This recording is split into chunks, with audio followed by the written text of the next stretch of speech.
Some people say that mass immigration into the United States can help reduce world poverty.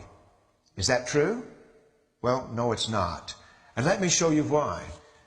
This gumball represents the 1 million legal immigrants that the United States has taken every year on average since 1990. Now, who in the world deserves our humanitarian compassion? The World Bank has one measure of the desperately poor of the world. They make less than $2 a day. And how many people make less than $2 a day in the world?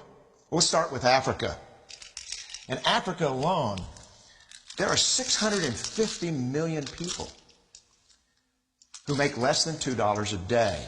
650 million. And in India, another 890 million people, desperately poor. China adds another 480 million people, making less than $2 a day. And unfortunately, the rest of Asia has a heartbreaking 810 million people who the World Bank says make less than $2 a day. And finally, there's 105 million of Latin America's population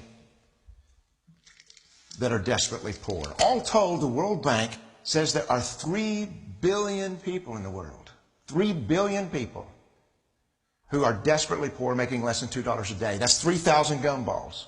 And every year, we take 1 million and suggest that we've somehow made a humanitarian difference.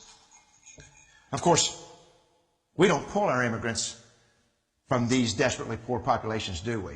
These people are too poor, too sick, too disconnected to make it here as immigrants. We tend to pull our immigrants out of the better off poor of the world.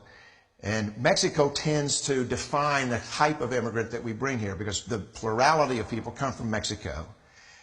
And Mexico is poor. How many people in the world live in countries that have average incomes lower than that of Mexico? And the World Bank tells us that that number is these 3 billion plus another 2.6 billion people. 5.6 billion people in the world who live in countries with average incomes below that of Mexico. That's 5,600 gumballs. And so what is it that the elites are telling us? They're telling us that when we take this 1 million immigrants, that we somehow or another are tackling world poverty. And we have to do it regardless of the effect on our unemployed, the working poor, the most vulnerable members of our society, regardless of the effect on our natural resources. Even if we went by the most radical proposals in Washington, which are to actually double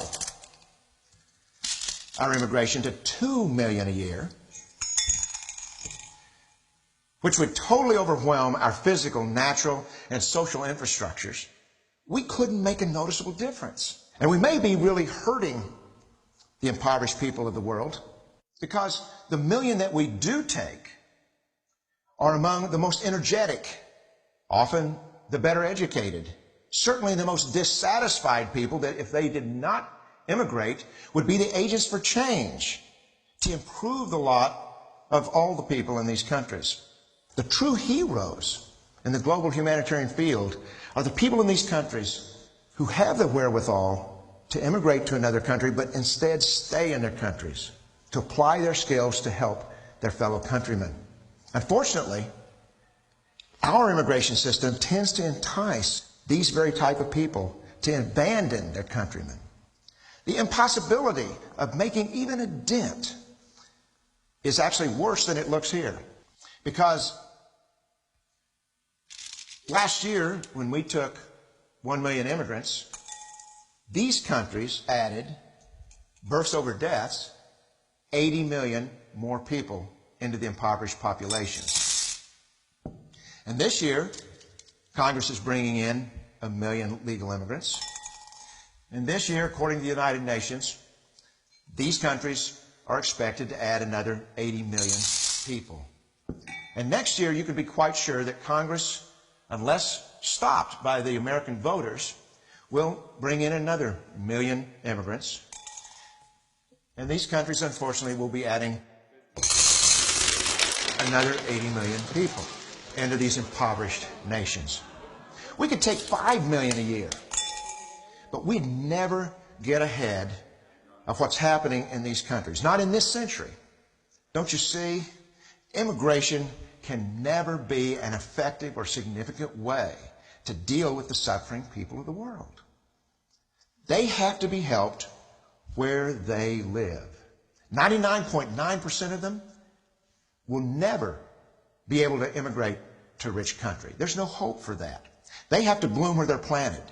The only place that 99.9% of these people can be helped is where they live. Let's help them there.